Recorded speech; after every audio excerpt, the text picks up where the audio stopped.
Wireless media doesn't use an electrical or optical conductor. Let's take a look at the three main types of wireless media. The three types of wireless media are radio wave transmission systems, microwave transmission systems, and infrared transmission systems. Radio waves have frequencies between 10 kHz and 1 GHz. The range of the electromagnetic spectrum between these frequencies is called a radio frequency, or RF. Most radio frequencies are regulated. You must receive a license from that particular area to use a regulated radio frequency.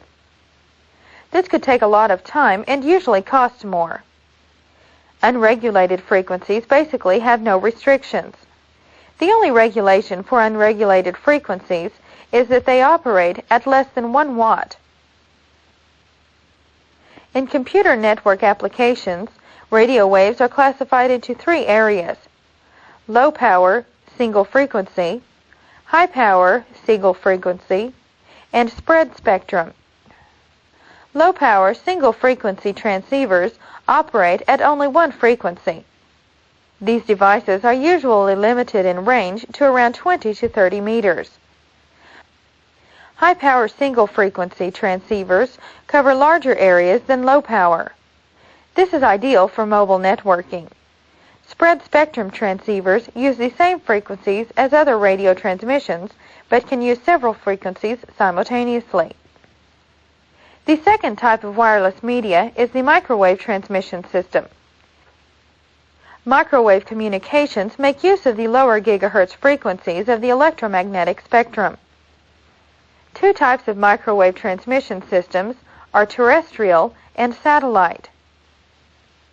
The terrestrial microwave systems usually use parabolic antennas to send and receive signals. These signals must have a line of sight path. Satellite microwave systems use directional parabolic antennas.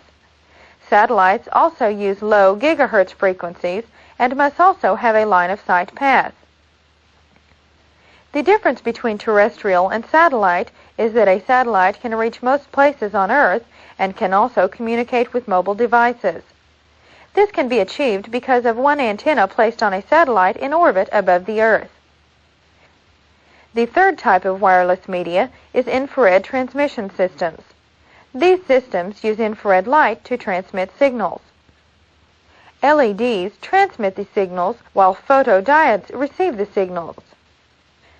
This type of media uses the terahertz range of the electromagnetic spectrum. Television remote controls use infrared technology to send and receive signals. Infrared signals have good throughput because they transmit in the terahertz range.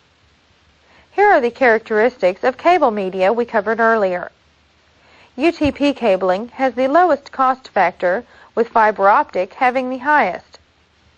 Again, UTP is the easiest to install, with fiber optic the most difficult. STP and coaxial are the in-between media. They have relatively the same characteristics, with STP being a little faster. UTP is most likely to be hit by EMI and eavesdropping, while fiber optic isn't affected by this.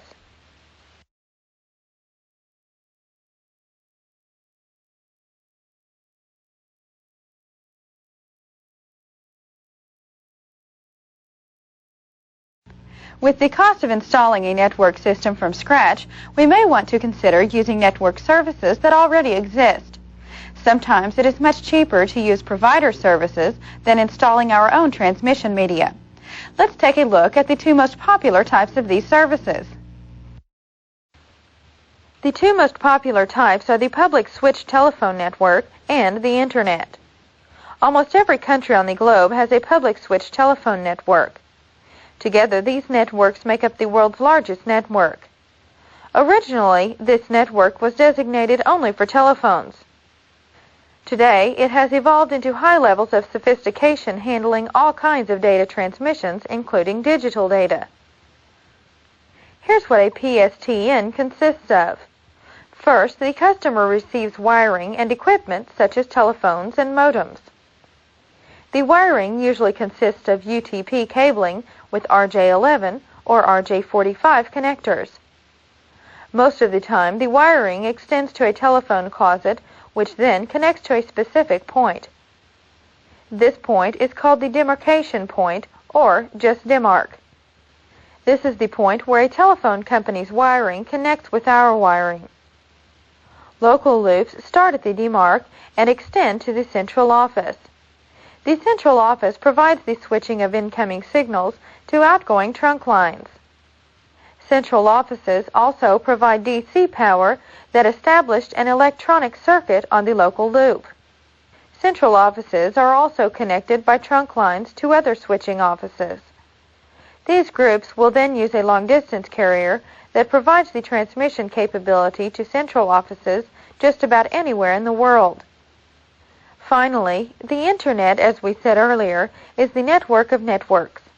The Internet is a shared network of educational institutes, private organizations, and government agencies from around the world. Nobody owns the Internet. That means everyone can have access to this transmission media.